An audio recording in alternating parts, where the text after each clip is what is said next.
Light this phoenix. We're back. Magically. Finally. We're back.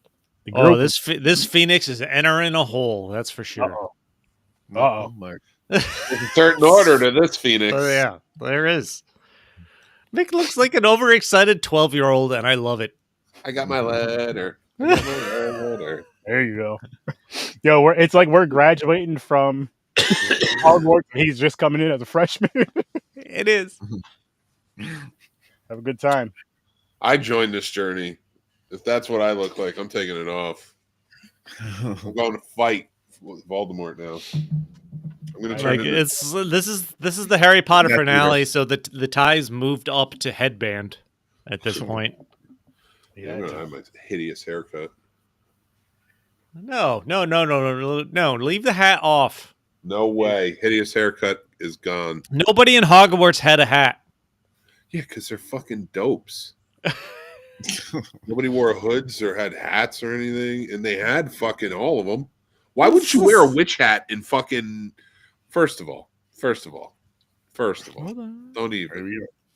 How are you going to not wear a witch hat if you are in a fucking witch school? They have them. They do, like the robe has it. They just don't pull the hoods up. No. But like even McGonagall wears her witch hat. That's true. Yeah. So why are you being little fuckers? All right. The only witch hat you'll wear is the one that talks and tells you where you're going. Little fucks. Yeah. Yep. Holy shit. People like to be told what to do all the time. I'm tired of it. Put the fucking hat on. It's cool. Just don't bleach it. Because that hat's alive, and you put your head in them. Is that giving them head? Wow. Makes you think. Why are you assuming it's a him? Yeah. The voice. I mean, just because it's a deep voice doesn't prove anything. Point. I think that you're right. Okay. Listen. I don't know. I once knew a woman with a voice deeper than mine. Her name was Mom. Sorry, Mrs. Manhattan. But she wanted to be called Daddy. Not by me. This Only Chris knew that one. I'm just finding this out. It's a really fucked up way to say you banged your mom. Hey, yeah. Live on the air. That's right. What the fuck? Holy shit. That's not why we're here, people. We're not here to talk about I fucking lost track of where we were. I don't think. I wasn't informed if we Harry were. Potter. Yeah. Deathly Hallows. Both of them. It's like 1 and 2. Well, we should have we looked up what the porn? We need to look up what the Harry Potter porn titles are. I just told you one. Yeah, Mick gave us one. I'm not looking up the rest. I looked up the worst one. Not the worst. I'm sure it's beautiful, but it's just not beautiful for me. As long as it's consensual, it's beautiful. There's only one dick I'm willing to touch because I committed. And I hope he says no. That's all I'm saying. He still hasn't. I'm a little worried.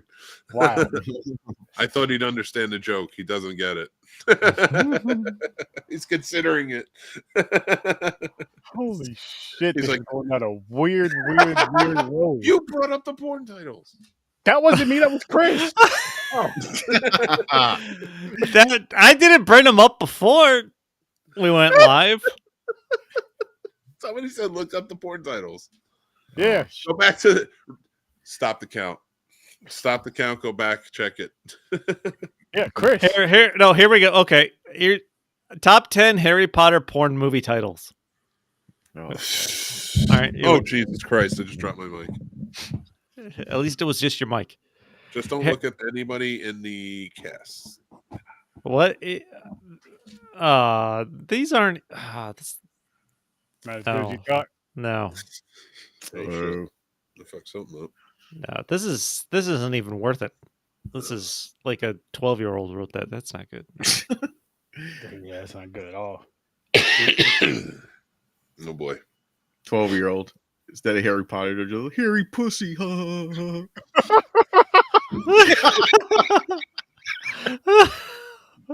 Mixed reaction. I think he just spit out. He just did a spit take.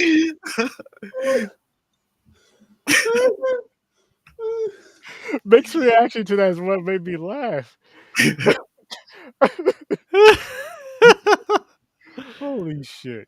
I'm not. That better be the clip. Oh my god! Oh my gosh!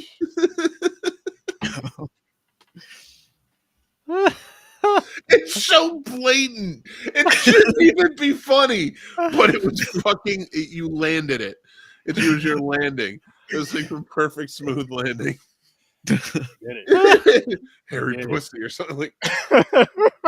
And then the cheesy fake laugh after. I think that's where you lost. I don't know where you lost it, but that was just like, what the fuck? Chris missed the whole thing. I saw it. It was great. Oh. Don't say anything else. Let him drink, guys. So should I talk about my punishment movie? Oh, Yes. the punishment movies. Which, by the way, I'm gonna discuss some of this with you because I did watch this movie. So you know what, Okay.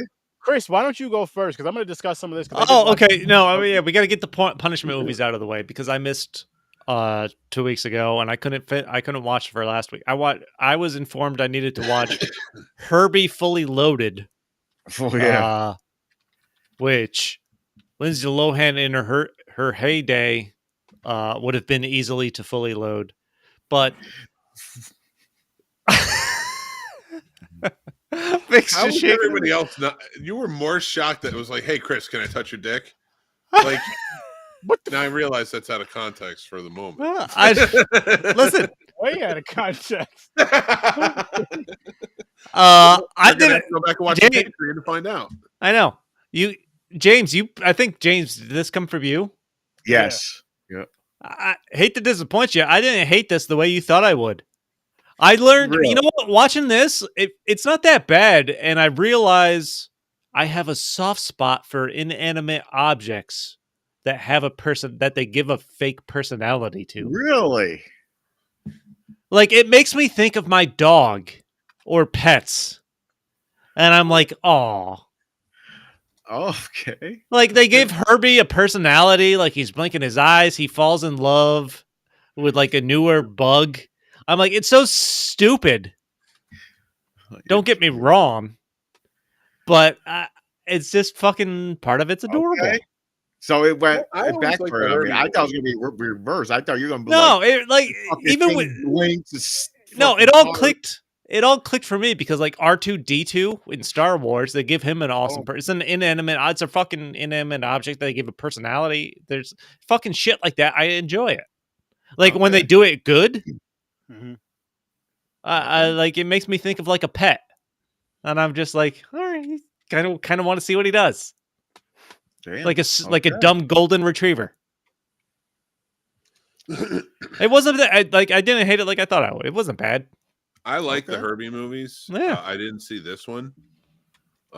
They've always been like fun, enjoyable movies for me. Like mostly for kids, though. You know. Mhm. So Yeah, what would you rate it? I give it a 6.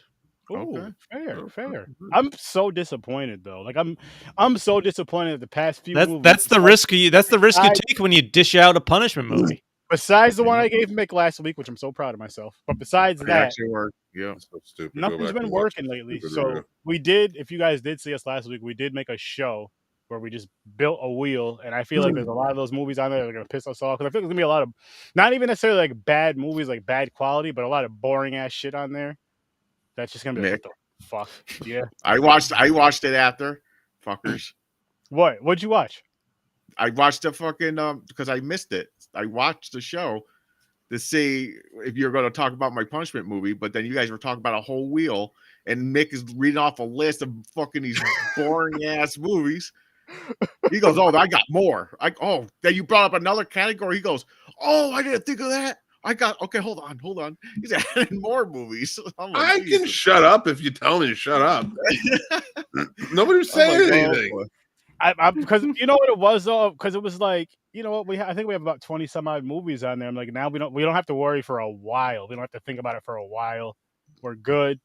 And once it's down to like 3 movies, we'll fill it up again. Or You know, I promise you, I will not be offended if you take my movies off and put other. No, I'll watch it. Listen, no, I'll the whole watch it. no, honestly, the whole point of That's the putting those point. movies That's the on there, punishment, like, is those bad, boring movies. It's like, listen, you got to decide: do you really want to miss a week of this for whatever reason it is, or do you want to watch some bullshit? But I also like when I was putting it together, I was like, yeah, it should be a punishment. But I feel like it's movies, and we always try to find an appreciation for movies. So it's all stuff I've seen. It's all stuff I've seen that I really don't want to watch again. So it would be a punishment for me. But at the same time, like, you may like it. That's I fair too. didn't pick like the worst of the worst. Right. Like, and I thought it'd be interesting in these punishment movies, like with Herbie and like Never Ending Story, where that's really liked and I hated it. But like with Herbie, he thought he'd love it, or movie 43, where you actually really liked it. I that's why what I was thinking when I picked the movies on the list, I was like, oh, it might at least give us a different perspective we didn't think before. Mhm. Hey, You know? Harry Potter and the Chamber of Secretions. What the Chamber of Secrets? Come on. Cream pie of secrets. Hermione does Hogwarts. Oh, Trace. Oh, That fuck. sounds right. Right. Oh my god. Harry Potter and the Education of Jenny. Jesus Christ, these are children. These are children. It's odd. Like whenever I look at Halloween, like costume shit, because I don't go to parties or anything anymore. But it's like sexy Hermione, Yep. like sexy Wednesday Addams. I'm like, they're in high school, that's right? Yeah, all right. Pretty much. And like, but it's the same. Like I watch it and I'm like, I've seen women dressed this way live talking about women being stripped of their rights and things like that, and I'm not trying to downplay any of that, but I'm like, these are high school students that you're representing, and I'm like, it's just I'm on the absurdity train now. I've just joined I see what you're saying with that. Like making that argument, wearing that exact clothing because you're representing the high school, like you're representing a minor, making things about respecting women, but I'm like, you're representing a minor the way you're dressed, and it's very, very sexual. So, yeah. Not saying you can't dress sexual and give this message, but you should probably dress as like something that represents an adult before you come with this argument. I'm just saying. But Harry Peter and the Order of Freed Knockers.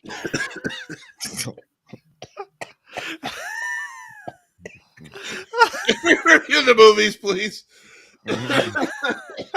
I can't go down this rabbit hole anymore. I'm gonna die. I'm gonna die. I'm sick. All right, my punishment, Mac and Me. yes. Oh yes. Yes. There Now we go. this here, I did watch this one too. Yeah, I saw it. And I wanted to watch it, and honestly, I forgot about it. I'd never seen this movie till today. Me either. But, This is the James, first time. I'll let you kick it off, and I'll just chime in here and there. Okay, so this fucking movie, it's definitely a rip-off E.T. Oh fuck yeah, 100%. Instead of M&Ms, he's eating Produced Skittles. by McDonald's. I mean, instead of Yeah. Reese's, he's eating Skittles. And Reese's Pieces. Reese's Yeah, Pieces. Reese's Pieces.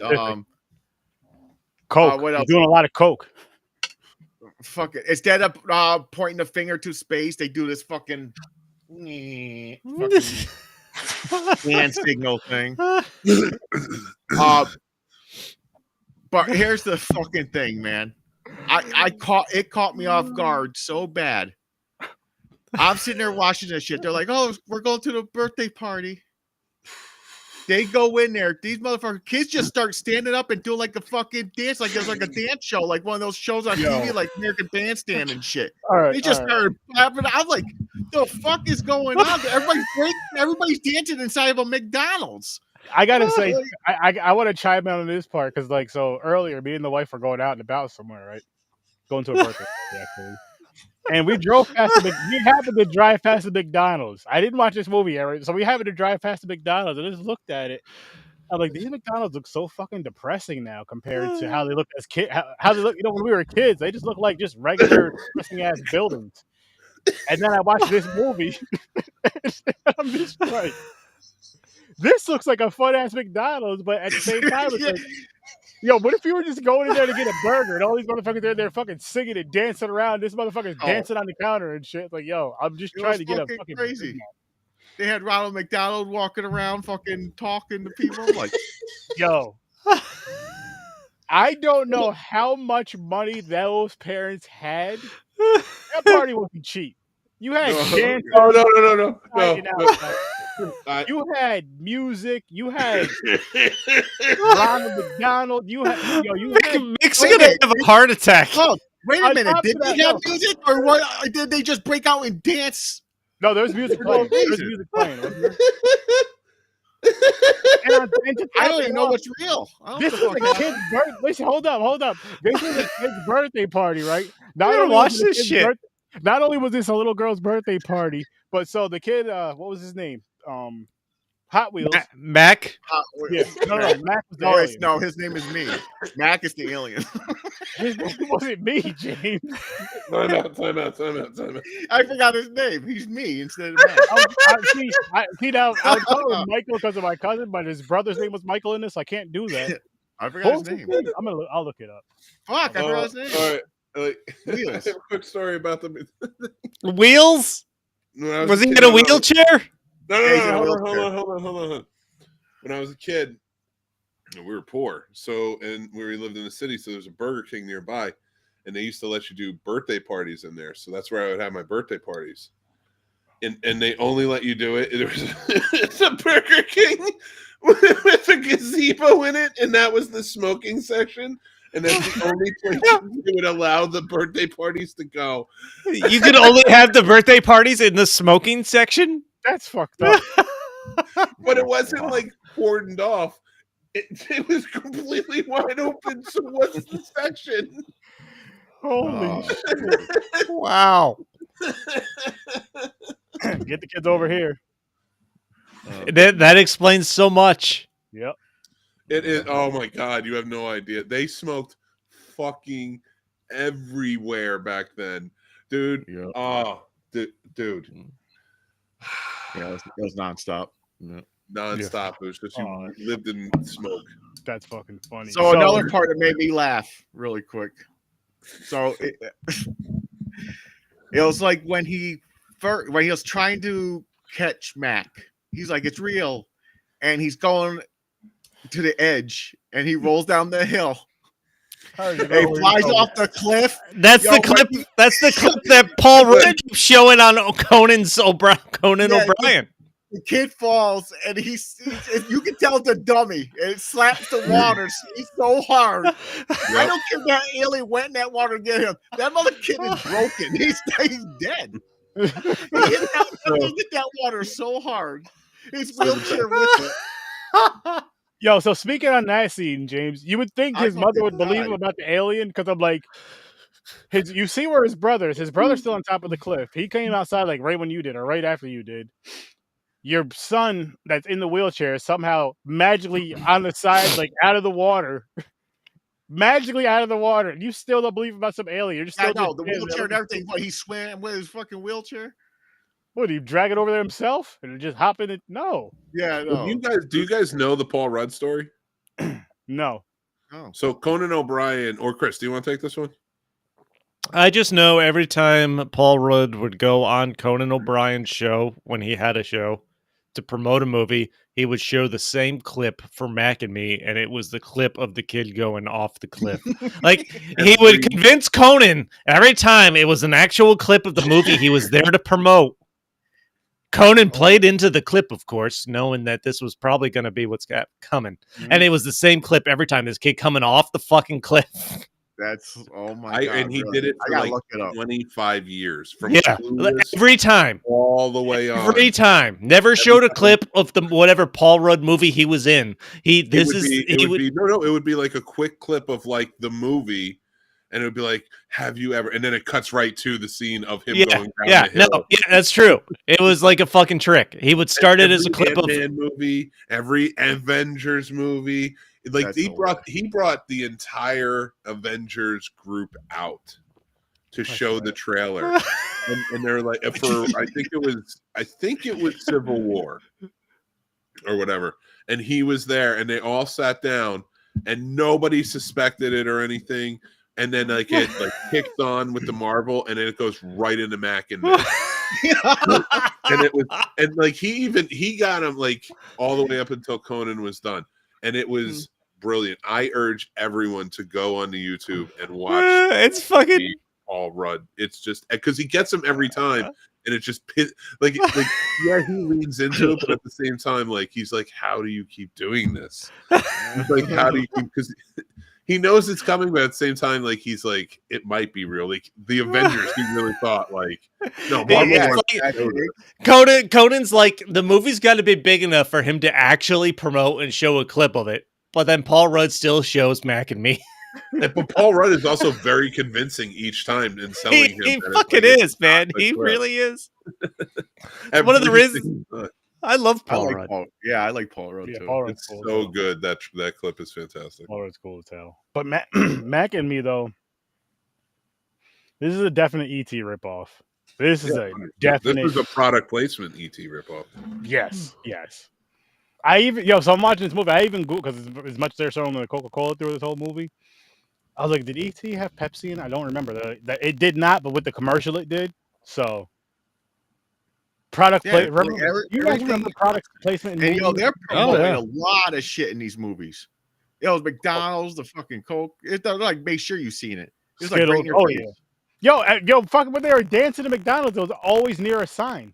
Yeah. It was always near a sign. Yeah. The one girl that worked at McDonald's, she wasn't even working or going to work. She just wore McDonald's gear all the time. Like, what the fuck? Hey, what's up, Chris? Oh, there you go. What on, man? Hola. Good to see you, buddy. Are you coming? Hey, he's alive. We need you. Yeah, he's alive. He's got to hide. He's got to hide. Hiding. He's in hiding. Yeah, especially now. Yeah. Especially now. Now you stop laying low. Yeah. Now you need to lay low more. Your timing is always great, man. Your timing is always great, but hope all is well, and we miss you, bro. We miss you, and we love you, and get your ass back on here. Sturdy keeps calling ice. Make sure you have all the paperwork in place. I'll stop. If you come back on, I'll stop. That's why I keep doing for the last time, Puerto Rico is a part of the United States. That depends who you're talking to. Trying to make it great. I can't really definitely help make America great again. That's for sure. Yeah. No MAGA over here. Fuck that. No. I didn't say you supported MAGA. Only when it benefits. Only when it never benefits. Nothing. No. It's back to pretending to be into chaos. I'm gonna start. It's back to pretending to be Canadian whenever I have to leave the country. You gotta get into these Harry Potter movies. Do you got your passports? We haven't even talked about Harry Potter yet. Oh, okay. Mac and me real quick. Okay, so let me. Oh yeah. Okay, let me get this out really quick. Why did whoever made this movie? Why does the aliens have like dick sucking lips and they're whistling? What? Or they look like buttholes. They're like they're whistling every fucking 2 seconds. But anyways, rip off ET. If they had more like the kid in the wheelchair getting more fucked up, like what the fuck? Here we go. Let him finish. Go ahead. No, I'm just saying if they had more comedy like that with the if there was more of a wheelchair kid getting fucked up, you'd enjoy this movie more. So my conversation was fucked up. I was like, they should go off. This is where we went with it. They should have ran with that. Yeah, because that cliff part was funny. But you know what I'll give it a 4. I'll give it a 4. You know what I wish? I was hoping for the bootleg bike scene. Me too. I thought he was going to do it with the wheelchair. I was waiting for him. I was like, yo, when's this wheelchair going to fly? The cliff would have been perfect, or when they were going down the hill at some point would have been perfect. Just something. Even if it was just going off a ramp and he just went a little bit higher. Did you not think that they paid enough in the budget that they had? In the product placement budget, by the way, where they got a dummy, a second wheelchair, and a green screen effect where the little fucking Muppet could sit up in front of him after he falls into the water. That was the VFX budget, guys. That's what you got. Wow. And the end of the movie was really weird. That fucking the father alien going around like molesting everybody. He's gonna just keep touching You know what? That description, when I haven't even watched this movie, is fucking mind-boggling. It's weird. Father It's a weird fucking molesting everybody. It's I'm weird. like, what the? I gotta watch. Yeah, I didn't have time this week it's to a watch weird one. this, and And now I gotta. And it completely ends that they're civilized and they're driving a car and they're wearing suits. It's like they got their own house and shit. You know, it's like what the fuck? It's like Coneheads now. Molestation and suits. They go hand in hand. You know what's funny about the whites? And this is a great time to say it too. It's a honk off. No, it definitely is. But they're so nice and like animals and like literal beings from outer space, but I have a hard time with people that are a different shade than them that are actual people. It's like, what You're not wrong. Like, oh, he came from outer space. He just blew up fucking 16 planets. I feel worse if I partake in something that negatively affects an animal than I do a person. Yep. But to be fair, a person of any color. It depends for me, but I get it. If it's for no reason, especially if it's my dog. Yeah, hair looks good, Mick.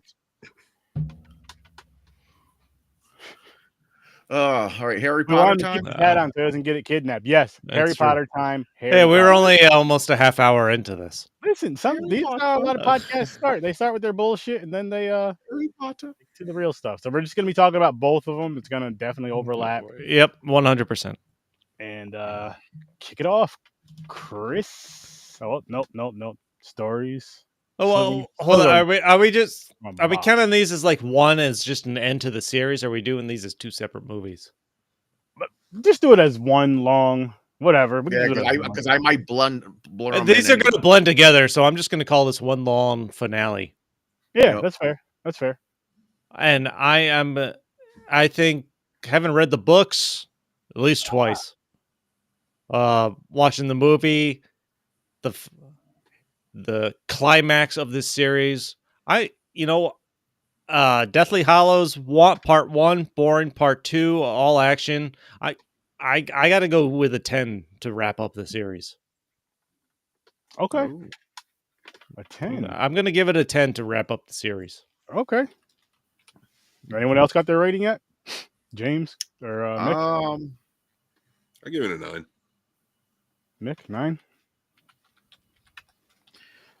If we're combining them into one long movie, yeah, might as well. Yeah, so it was like a slow burn build into. Yeah, I'll go 9.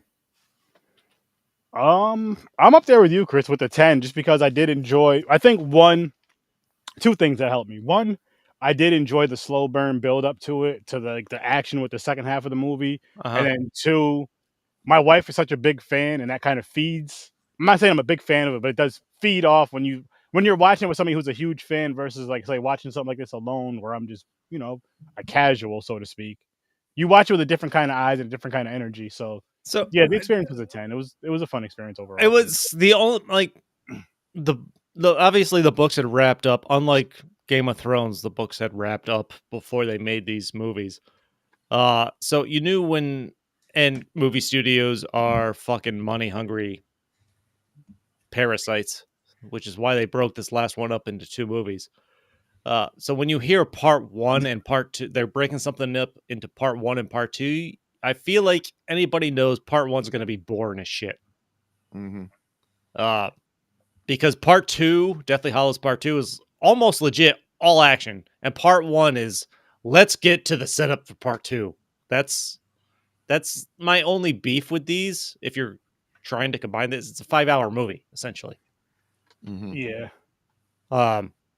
Not that the story isn't there in the first one, but you're like, all right, it's all the part 1's just all fucking story, just about, because they don't get to any of the finding the Deathly Hallows or how do you kill any of them almost until the end of that, and then everything's packed into part 2.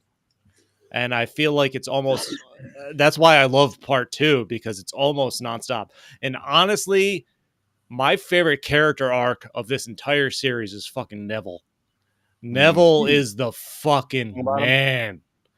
when you get to that just final, like his final scenes in part 2, where after he stands up after he thinks Harry's died, stands up to Voldemort, pulls the sword out of the sorting hat, he gets knocked back, and then all the fighting is going on. There's a slow motion of him sitting up with like everything going on, so like something's fucking coming from him. And then there's some more going on, and then they have to kill Nagini, Voldemort's snake, and then there's just the fucking scene of him cutting the head off the snake as the snake is leaping towards Ron and Hermione. I'm like, that was just fucking awesome. Which honestly, the biggest connection over this, I think one of the biggest disappointments from Fantastic Beasts to Harry Potter that we've done over this entire journey is not hearing more about how Nagini went from person to like permanent snake and got involved with Voldemort. Like, because that was a huge part of like what the third Fantastic Beast movie was. And I don't know what they had planned for the fucking series or anything like that. But they didn't really explore that, how they got that far between human form to her being a permanent snake and fucking Voldemort's pet. And when they destroyed that necklace, I thought it was that kid from the Fantastic Beast. Because that fucking all that black smoke came out and it looked like there's lightning in it. It's like I was like, "Oh, is it that fucking shit. Yeah. Now I know. But then it was like every Horcrux did it. All this black shit comes out of it. Or yeah. So I was like, "Oh, never mind. That's not him." Like, and honest, I love, even if you see it coming at some point, like it dawns on the audience certainly more than it does on the characters in the movie that Harry Potter is a Horcrux himself. Yep. Like an inadvertent one. I just think it's such great storytelling. Yeah, and deep down he knew he was. Yeah, deep down he knew he was. Like when he fucking goes out to the woods because he knows he needs to die and Voldemort has to kill him, to kill that part of him. Yeah. Like, I can't tell when he goes out there if he knows he's going out there, Voldemort's going to do that and it's only going to kill that part of him and he's going to come back and be able to fight, or if he's going out there because he's willing to die because that's what it's going to take for somebody else to finally be able to kill Voldemort. Like, I feel like they toe that line. They don't there's no indication he knows what's going to happen when he goes to those woods about why he's going to die. Yeah, you're right. I feel like he's just one of those. He just knows he has to do something and he has to do it, and he doesn't want to. And he never wants to drag anybody along. He never wants anybody to be like, "Hey, listen, I'm going to do this. You guys come with me," which they always do anyway. Because it's like, "Oh, look, you're not in this alone," type of deal. No, and the fact that just Ron and Hermione having anybody by your side, like to the fucking end. Yeah, like even when they're having their issues amongst each other, they still find a way to like, this is bigger than us. And then after that thing, they fix their little issue and they obviously become closer and all that shit. But this was definitely, between the two films, watching them together, watching it as one, it was definitely a really cool ending. Like, if you want to complain anything, maybe you could say with the first half, maybe cutting it down some to adding more action, having the action sequences start a little bit sooner. Other than that, I don't have too many complaints about it. Because again, I don't mind the slow build up to it. Because you know they're gonna do it anyway. And if I'm like, okay, they're gonna cut this movie into 2 parts, do it in the first part, and then get something started in the last part of the first movie, and then the second movie you get more. It's fucking tough when you have any kind of franchise, and then you're like, if you're on the borderline of, do we split a movie into 2 parts or do we leave it as one? Like, if you're splitting something into 2 parts, there's no way you're going to be able to cram the kind of action or attention and shit into that first part's all story. Yeah, true. But I guess the good thing about that is you do get, because throughout this movie you do get story. So you do get story with that. And there's a lot of people that want that story before the action. They don't want just the action because then it's just like a lot. No, but of how other much movies. story is too much when you're already at movie 7? I mean, you have to ask. It has a huge fan base, so I mean, I guess you know what I mean. And they're also making a series out of it now that are more towards the books. So, shit. You know, think about a story that, you know, had a huge fan base and didn't pay off well because it didn't have enough episodes, was Lost. Mm. You know, so But like reading, I jumped into Lost a couple seasons in, but before the series ended. So by the time, you know, the last couple seasons, I was watching it in real time. But reading articles about it that came out in that, like, they were even, for lack of a better term, lost while they were fucking trying to decide how to fill 20 some odd episodes a season. Like, there's an episode about where they just write about Jack's tattoos. We're like, we were just fucking trying to fill a season. oh yeah, no, and I mean, I get, but equating it to this, like at least like within the two movies, like yeah, that first movie is a slow burn, but it's got some really fun parts. That whole part, Oh, it does. Is great. Dobby, man. Oh, the fuck, Oh, dude. That is one of the worst deaths in this series by far. agreed. Is when they kill Dobby at the end of part 1 and open in part 2 by fucking burying him. Like, god damn. That you were tearing up. It doesn't matter how many times you watch that. If you've watched the series, if you've been a fan, you're like, fuck, man, that still hits hard. Yeah, Dobby was one of those characters I was a big fan of. But I can't think of what is her name. She has such a chill vibe. Luna? Luna. Hands down one of my favorite characters. Luna's Just 'cause of her great. vibe. She's so like And I really peaceful. I like the twist that they put in there where like they go because she's so odd, they know about I forgot the publication they call it that her father publishes and stuff like that. They go to visit him to learn about the Deathly Hallows and stuff like that. And just kind of the twist that he ends up calling the Ministry or the Death Eaters when Harry Potter shows up because they've taken Luna. Like, he cares about his daughter and stuff like that. Like, it's still hard. It's like you want him to help Harry and Hermione and Ron, but you can kind of understand the bond. I don't know. It's like character establishment. They've just did a great job. In that. We haven't talked about Snape though. This is the climax for Snape. We've been waiting 6 movies to see what Snape's fucking deal is. What do we think about Snape and how his story wrapped up? Before we get into that, because Mick, you did hit me up about something and someone who you wished could have played Snape, and I'm actually doing a dedication episode for Tony Todd this Friday. Well, it'll be late. It'll be after the fight, but we're gonna go live and just discuss things we enjoy about him, watch some movies during the week, and all that good stuff. But Mick, take it away, good sir. I was just saying that I love Tony Todd and it's so sad. Rest in peace, sir. And yes, of course, rest in peace, Tony Todd, and thank you.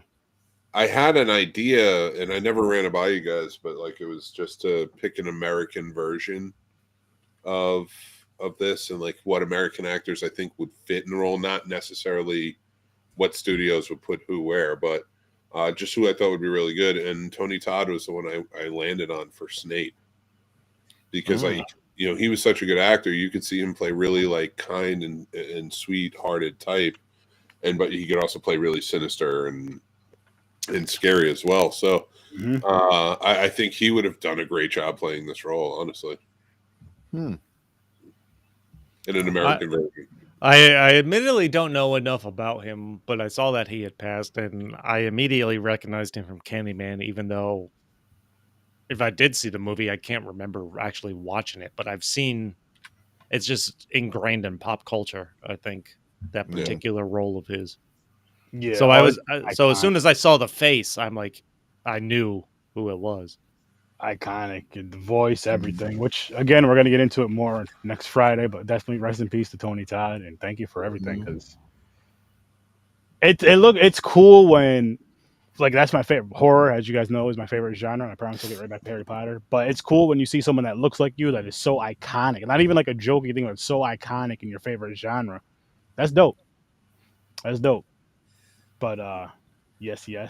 Now back to some more Harry Potter.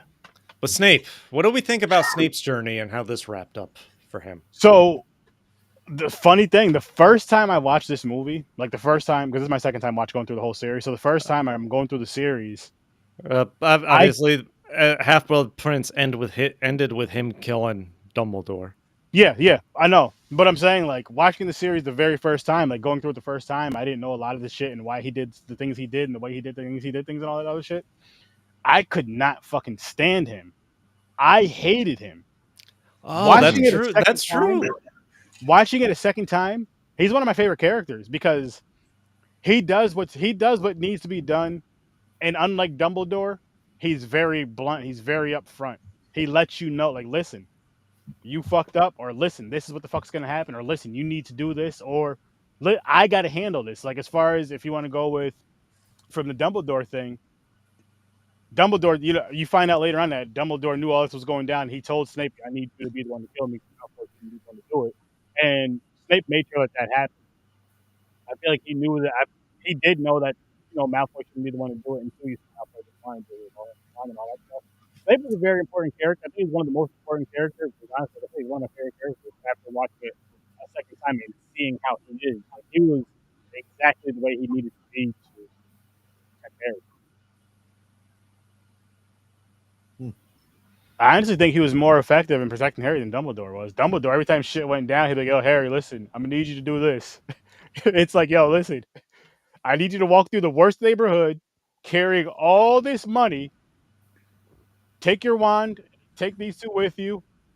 Are you gonna come with us and help? Nah, I'm gonna be back. I'm gonna be back here doing some other shit, some safe shit." What? But Snape is always like, you know what I mean? There's always something where you find out Snape was behind it to help Harry. It's true, and it's mind-boggling because you spend 6 movies, 7 really, before you get to Deathly Hallows Part 2, before you realized everything he did was basically on Dumbledore's orders. He fought with Dumbledore the whole way because he didn't want to do shit for Voldemort because of he met Harry's mom first. And he loved her. And he loved the shit out of her. He saved Harry with his Patronus, which you learn about. As much as like the hatred, but the hatred for Harry's father still fucking bleeds through when he sees Harry still. So the like internal battle, like it is one of the most complex characters. Well, no, in this entire series, it's the most complex character, period. I think, in my opinion.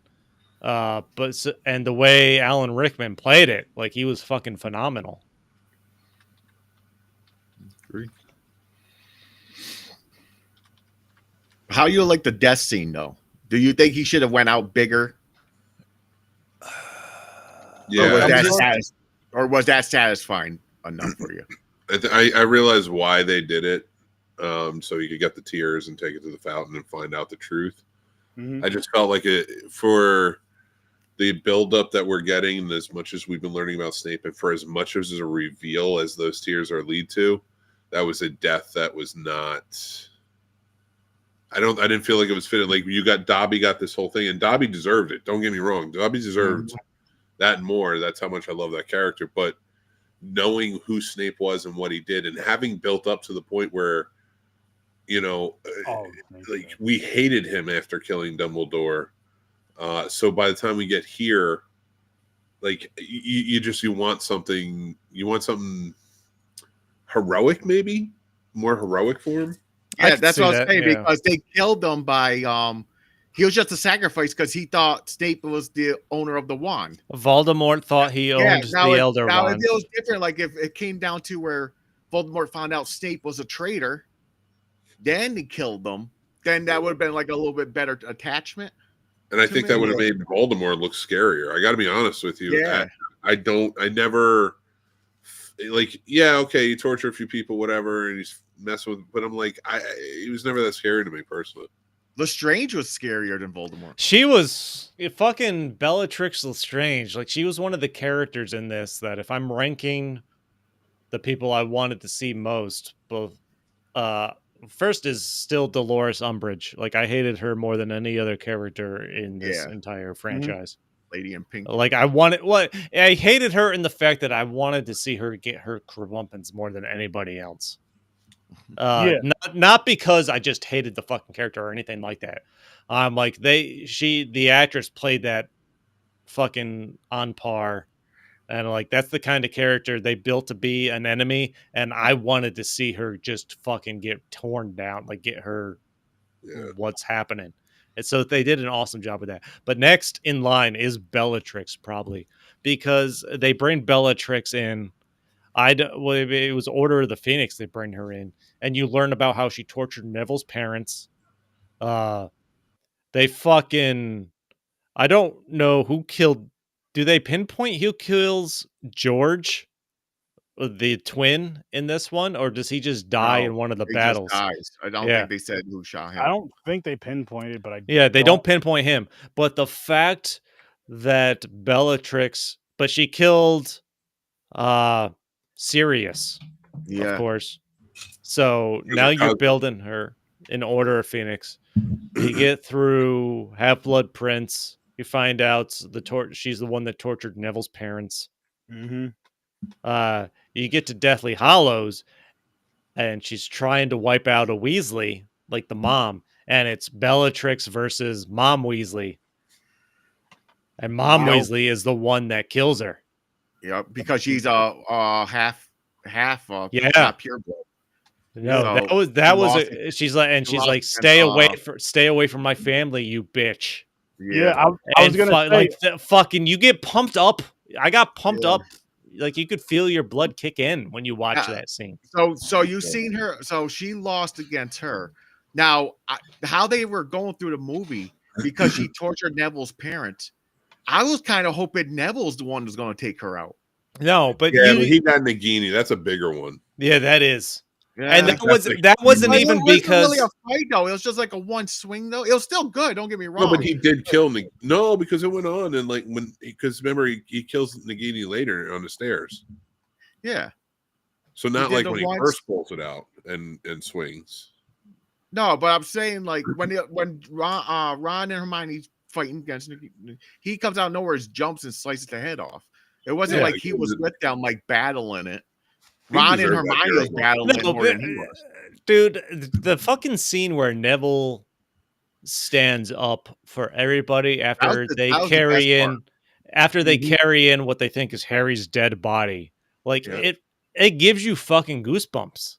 Yeah. Especially because from part 1 on, he was always the kid that did everything wrong. He was by far the best character development in this series. Yeah. Oh yeah, as far as growth and development, hell yeah, by far. Yeah. By far. And I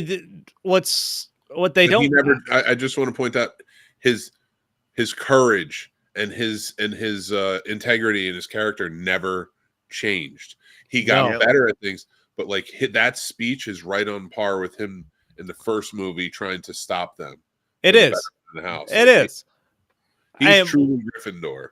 What you don't get in the movies that you do in the books is there's an even bigger parallel between him and Harry, because they're both, like, the prophecy talks about the chosen one being born in July. Him and Harry are both born in July. Mm-hmm. It's not like they specify a date. Like, there's a lot more parallels that if you're reading the books, you're like, is fucking Neville the chosen one? Yeah. See, and like I was saying earlier about how I enjoyed this more because I watched it with the wife because she's such a big fan of it. She also would fill me in on things like that as I'm watching the movie, like what you were just talking about, Chris, where you could get, with the chosen one, it could have been either Harry or Neville.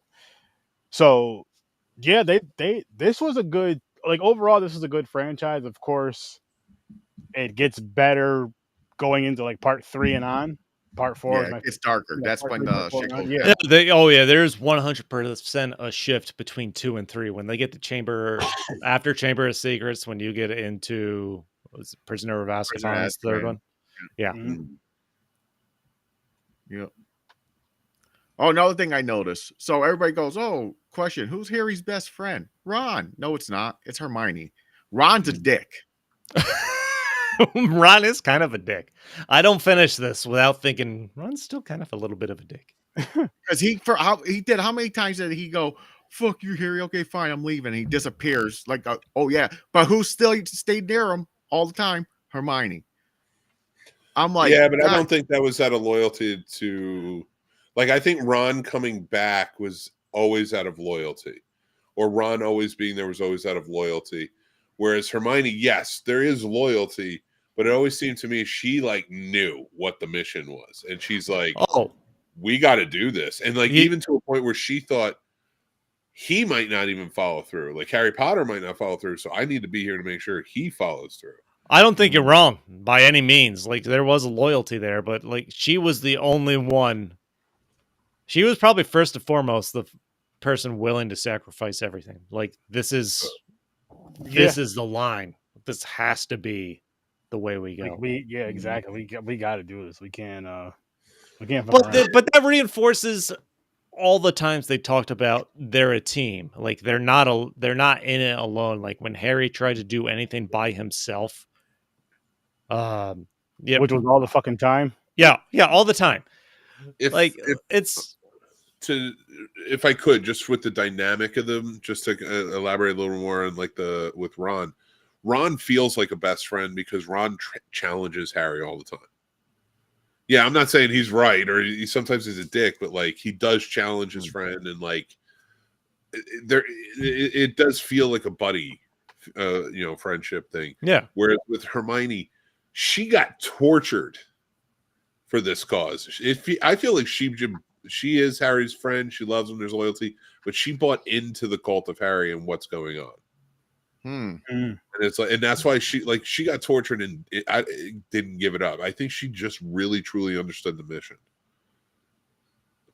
With love, of course, for her friends. Well, she did. Like we talk a lot about, like Snape, Harry, the sacrifice, Ron's losing family. Hermione erases the memory of herself from her parents because she knows the journey she's going on.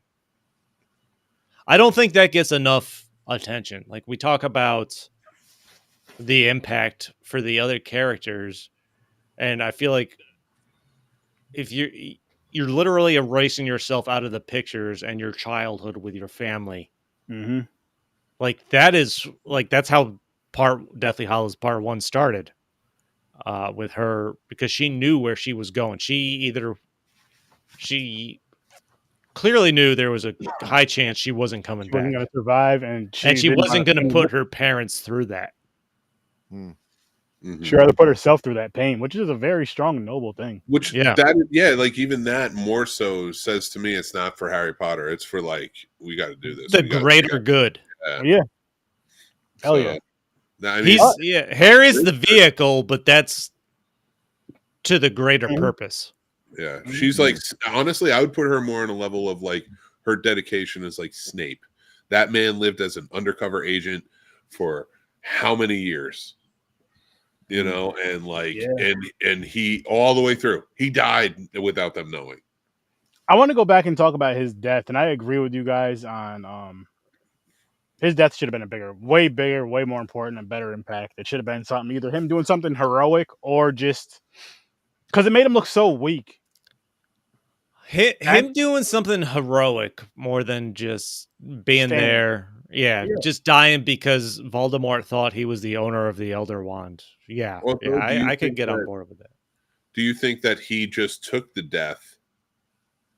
Like one of those things where like he just knew that one day it would come. So why? I don't think you could work. I don't think you could work for Voldemort in the capacity he was and not expect that's how you were going to die. Yeah, that's fair. Like, because honestly, like, well, I don't know if you said about Voldemort. Actually, a lot of Dumbledore's crew did. No, but it's not like he didn't understand the circumstance he was in. Yeah, he knew he was gonna die at one of their hands. Most likely Voldemort, because Dumbledore wasn't necessarily a killer, Yeah. but it was interesting, man. I liked the fight. I liked how it kind of went with this. It was very dark movie. it is. There's a lot of deaths in this movie. Yeah. Dude, and Lupin and his wife die. Lupin and Tonks. Yeah. Like that one hurts because after Sirius, Lupin is kind of almost the closest Harry has to a family. Like, right, as a teacher, he learned that he was like friends with his dad. He grew up with his dad in Sirius, and you he was see like an them. uncle. Yeah, he's an uncle that after Sirius was almost the next in line to adopt Harry. If you were looking at it that way, him and Tonks are dead. They had a kid before they died. Yep. And I guess you find out, well, from the wife told me, you find out in the books that Harry ends up raising the kid and taking care of the kid, which is cool. George, one of the twins, the fact that they killed one of the twins, I love, but it's so heartbreaking. Yeah. Oh, yeah. Especially to introduce an older brother. Yeah. that you could have killed off because he was very heroic. He put himself out there. He gets the girl. He's marrying the girl. He gets the hot French girl. That is true. You introduce his brother. He comes in. He's doing his thing. It's like, all right, he's gonna die heroically, right? Nope, they kill the twin. They killed Fred and George were one of the highlights of this series because they were always the jokesters. They get out of school like we saw at the end of Order of the Phoenix. They open their joke shop and shit like that. Things are going great. But it's also just a fascinating twist because they're not there for just comic relief. Yeah. When you kill one, it makes it serious. Yeah. And that's probably why they did it with the twins. One, because it's way more impactful because you got to know them throughout the movies. I mean, you didn't see them throughout they weren't number one, like the top cast, like the top three were, but they were very important characters when they showed up. So it was like, fuck, man, you had to kill these guys. They were funny as fuck together, always doing some silly shit, and it really, this was overall. Bad Eye dies like in the beginning. I honestly like killing the twin was smart because you're right. Like that adds just a layer without having to kill any of the original. Yep. I don't know. I just like one thing that I know J.K. Rowling kind of went back on was like, I think Hermione and Harry should have been together. Which even more so after rewatching these, I didn't read the books, but after rewatching these, I completely disagree. First off, you set up Jenny and Harry well. She was always sort of like infatuated with him, like him. And then by the end, she's defending him. She's always there for him. Hermione, like I said, staying on that path, like really caring about Ron, but like duty is duty, let's get the mission done. Like I like Ginny and Harry together because it also at the end is satisfying for me because he's finally a Weasley. No, I like that. I don't mind Ginny and Harry together. I feel like they could have fleshed that out a little more though. Yeah. They kind of hurry through that. I feel like a little bit. I guess how would they flesh it out more? Would they have to bring her along on everything with Hermione? No, they don't. I don't think so. But just you could have added her like a Neville level type of character. Yeah, that's character. Because they kind of speed through that a little bit. Yeah. I feel like they do. Where on the opposite end, Ron and Hermione, I feel like maybe takes a little long to get to the first kiss, which they don't even fucking do until Deathly Hallows. Yeah, because they're about to die, so they make out really quick. When they try to get the fucking snake tooth. Yep. The basilisk fang. That's what it is. I'll say this though, I'll probably be retiring these movies. Like unless the wife is sitting down and watching them, I happen to sit down and watch one while it's on. I'm not going back to these. Not because they're bad movies, because they're not bad movies, but it's just my wife likes them. Her family likes them. If we visit, their family has it on. I'll probably see one of these But as far as Again. like going and putting it on, like going to watch it on your own or something. Oh no, I won't go watch them on Yeah. my own. No. No, I think I'm done. But the series that I am intrigued to watch. There's I'm gonna check it out. Me and my wife are gonna watch it together. no. I'm gonna watch the TV show by far, but I'm not gonna. I've watched these enough to the point where I'm not gonna put them on just to sit down and watch. But I will say, if I ever catch Deathly Hallows Part 2 on for something, I'll probably watch that. Goblet of Fire, Prisoner of Azkaban. Those are my other favorites, I think, in this series. Mm-hmm. I think if I'm ranking my favorite movies in this series, I'm going Deathly Hallows Part 2 because this is they end this series spectacularly, I think. Mhm. Deathly Hallows Part 2 is almost all action. It wraps everything up in just a fucking, I think, fantastic way. Neville's arc is still my favorite throughout the series. Goblet of Fire, I think, is fucking awesome. Like all the way through. It's all action. Mhm. It gets you from like the first half of the series to the second half of the series, where Voldemort is this idea behind everything, like he's dead and gone and now he's back. Prisoner of Azkaban, I've learned to appreciate more. That is just a huge shift, I think, between Chamber of Secrets and Prisoner of Azkaban. Like Sorcerer's Stone, Chamber of Secrets, the first two movies are a great establishment. Chamber or Prisoner of Azkaban is the rest of the series on. Mhm. So I'm going. So I think that's what I would say. Deathly Hallows. If I'm ranking these, Deathly Hallows 2, Goblet of Fire, Prisoner of Azkaban, and then Okay. those are the ones that carry me through the series. I had the same three movies. It's just I can't decide if I like Prisoner of Azkaban a little bit better than Goblet of Fire. I like Goblet of Fire just because of the competition. They introduce more. They talk about more of the houses. Yeah, me. They Goblet of Fire. bring in more of the wizard in background. Yeah. That's why I think I like the second one too. The second Deathly Hallows too. Learning more about what the Deathly Hallows are, Yep. and you know, and the items, but also going to what is it, Godfrey Goodrick's town or whatever. Goodrick's Godric's, whatever. Hollow. Get it right, Mick. Get it right. Godric's Hollow. You know, learning a little bit more about that, and yeah, you're right. Like these, like learning that backstory. Like, I almost wish they didn't go to Fantastic Beasts, where I feel like they were trying to tie things in. I was like, go all the way to the beginning, or make a TV show about the beginning with the four that started, you know, all this shit, and kind of play it out.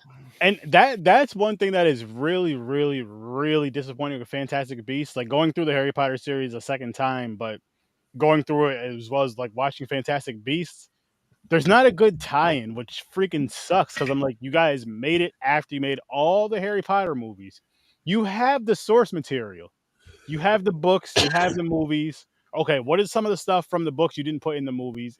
Whatever. If you want to make it a prequel to Harry Potter, whatever, make it tie in so it makes sense and just work for us. And shit, why couldn't we have like all the creatures and shit that we've seen throughout Harry Potter? Why couldn't we see some of those from Fantastic Beasts? Then you see them maybe you see them little, then you see them grown from Harry Potter. Just something, just a better tie-in. But whatever.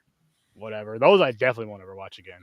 Like Harry Potter, is if the wife sitting down watching it. If she watched Fantastic Beasts, I can pass on those. I can definitely pass on those. But Lord of the Rings, Chris, I went to the movies with the first one, but I fell asleep, so I can't speak on that. And I really don't see myself watching those unless we review them or something. But you said you like these better. I'll say one thing about Lord of the Rings. So there's a lot, but I remember watching. The one thing I will remember when I'm on my deathbed about the Lord of the Rings movies is going to the theater to watch the second movie. We are literally at a spot where we've been watching Sam and Frodo trying to get into the mountain to burn the ring.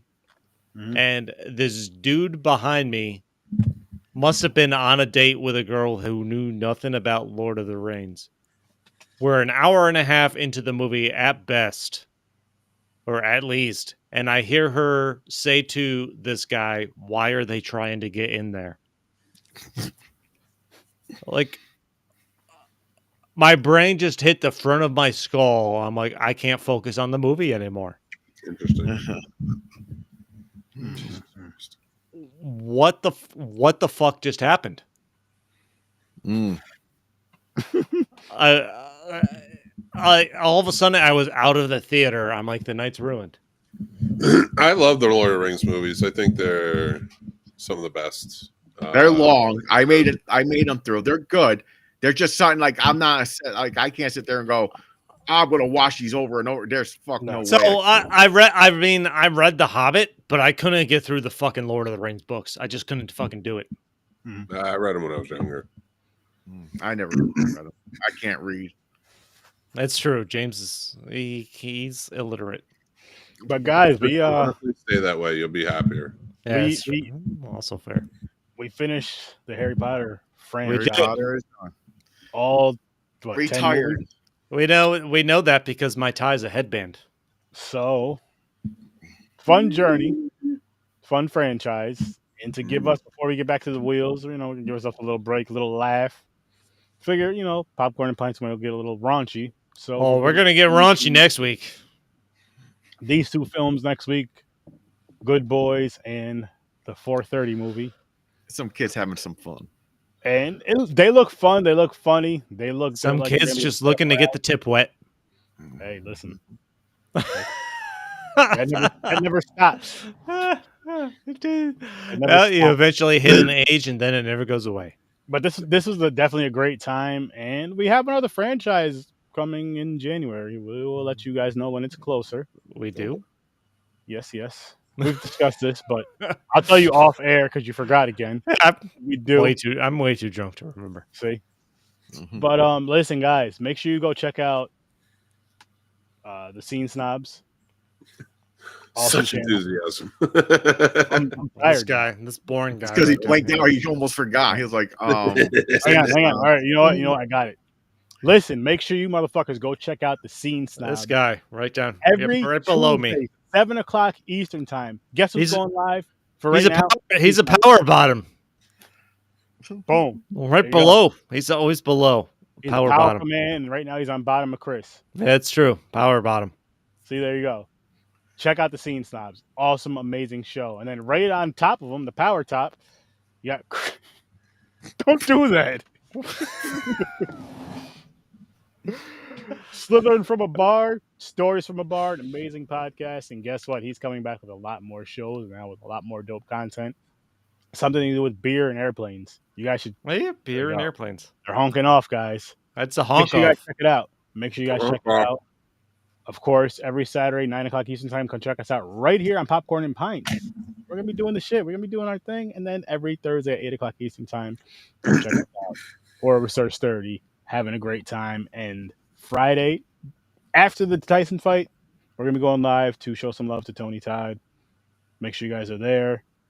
And so you're going live at 2 a.m.?